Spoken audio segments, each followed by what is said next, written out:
दया है। दया ना बाद શું છે? પાપ. પાપ મૂળ અભિમાન. પાપની જે જડ શું છે? અભિમાન. જ્યારે મનુષ્યમાં અભિમાન આવે ને ત્યારે શું કરવા માંડે છે? પાપ કરવા માંડે છે. ત્યારે કોઈને નહીં સાંભળતો, ના બાપની સાંભળે, ના ગુરુજનોની સાંભળે. તો શું કહે કે હું તો આપે આપ છો બાપ. જ્યારે પાપમાં લાગી જાય ને મનુષ્ય શું કહે? અમે તો આપે આપ છે ભાઈ, અમને કોકની જરૂરત નહીં.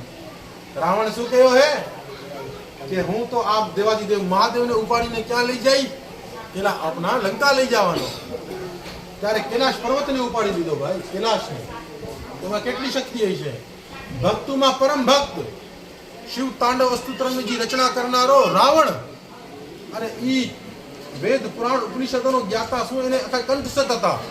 અરે ઈ પોતાના માર્ગથી ભટકી ગયો ભાઈ. શું કામ કે કુસંગ મહિલો એ. શું કામ કે માં રાક્ષસી હતી ને, રાક્ષસ કુલમાં શું હતું કે સંસર્ગ મળેલો હતો ને ત્યારે પતિથી પોતાના ભ્રષ્ટ થઈ ગયો. આપણાને વિચાર કરવો, જેવો આપણે સંગ કરશું એવો આપણાને મળે. દારૂ પીવાવાળાનો સંગ કરશું, દારૂ પીવું આપણે. એક દિવસ રોકશું, બે દિવસ રોકશું પોતાને, ત્રીજા દિવસ આપણે શું કેવું હાલ હું એ તો કરીને જવું, આનો કેવો આનંદ છે યાર, આ તો પીવાના બાદ આમાં ઝૂલતો હોય રહ્યો, હા ઝૂલતો ઘરે જાય રહ્યો, હું એ પીને જવું. હા છૂટો મારવા વાળા કઈ કરે એક દિવસ કી દેખશે, બે દિવસ દેખશે, 3 દિવસ જોઈએ કે હવે હું શું કરું યાર, આ એ કાંઈ કરતો હોય, આ ધુવાડામાં કાંઈ ને કાંઈ તો મીઠાશ હશે હાલ ને હું તો લગાવીને જઉં. હા અને માંસ ખાવાનો સંગ્રહ તો માંસ મદિરા આદિ આપણે આવા પાપ કર્મ કરશું ના.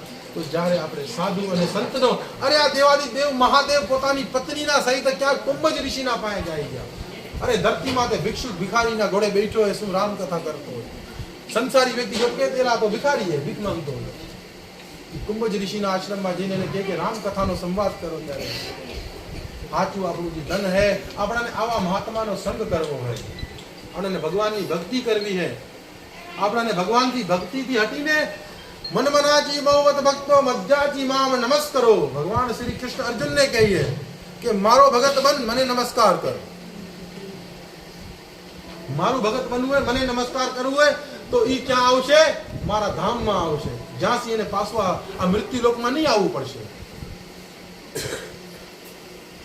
હવે ભક્તિ કેમ કરવી? કલિયુગમાં, ત્રેતામાં, દ્વાપરમાં, સતયુગના અંદર તો માણસો તરાતરાથી ભક્તિ કરતા હતા.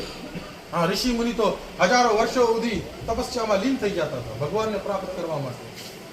હા મોટા મોટા રાજા મહારાજા રાજસુ યજ્ઞ કરાવતા, ભગવાનની મોટી મોટી પૂજાઓ કરતા, મોટા મોટા યજ્ઞ થતા, તપસ્યાઓ થતી.